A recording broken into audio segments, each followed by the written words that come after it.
गुरुदेव भगवान की जय। प्यारे कृष्ण कन्हैया लाल की जय। श्री भक्तमाल में चरित्र चल रहे हैं भगवान के प्रिय भक्तों के, और आज हैं भगवान के प्रिय भक्त श्री जाम्बवान जी।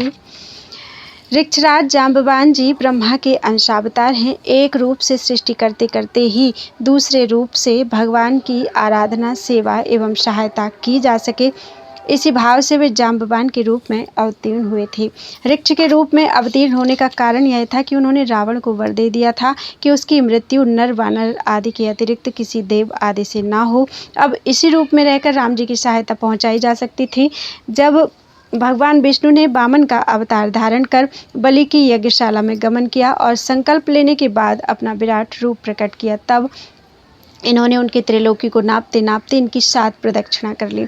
इनकी इस अपूर्व शक्ति और साहस को देखकर बड़े बड़े मुनि और देवता इनकी प्रशंसा करने लगे।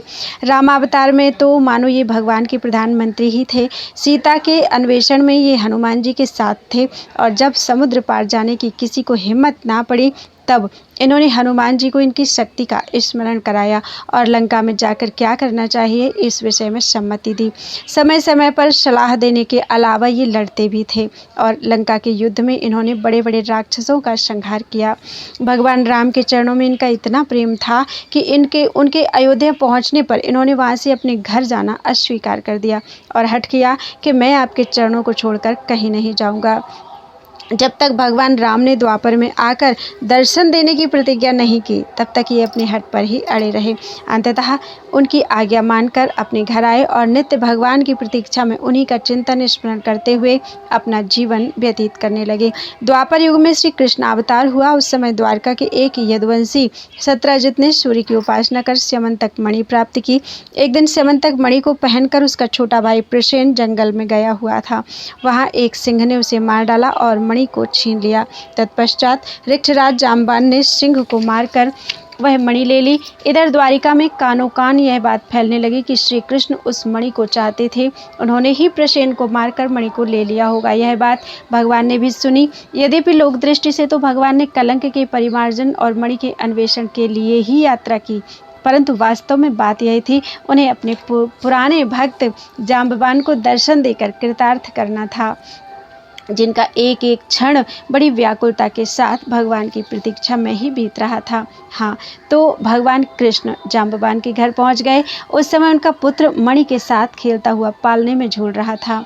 अपरिचित मनुष्य को देखकर वह रोने लगा और मणि की ओर भगवान की दृष्टि देखकर उसकी धाई भी चिल्ला उठी। जाम्बवान आए, भगवान को इस रूप में वे नहीं पहचान सके। भगवान की कुछ ऐसी ही लीला थी। दोनों में बड़ा घमासान युद्ध हुआ। 27 दिन तक लगातार द्वंद्व युद्ध करते करते जब एक ने भी हार नहीं मानी, तब भगवान ने एक घूंसा लगाया, जिससे तुरंत जाम्बवान का शरीर शिथिल पड़ गया और उनके मन में यह बात आई कि मेरे प्रभु के अतिरिक्त और किसी में ऐसी शक्ति नहीं है कि मुझे इस प्रकार पराजित कर सके।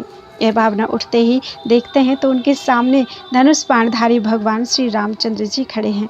उन्होंने अपने इष्ट देव को साष्टांग नमस्कार करके स्तुति की, षोडशोपचार पूजा की और उपहार स्वरूप उस मणि के साथ अपनी कन्या जाम्बवती का समर्पण कर दिया, और इस प्रकार अपने जीवन और अपने सर्वस्व को भगवान के चरणों में चढ़ाकर जीवन का सच्चा लाभ लिया। वास्तव में प्रभु के चरणों में समर्पित हो जाना ही इस जीवन का परम और चरम लक्ष्य है। बोलो वृंदावन बिहारी लाल की जय। त्वदीयं वस्तु गोविंदम तुभ्यमेव समर्पितम्।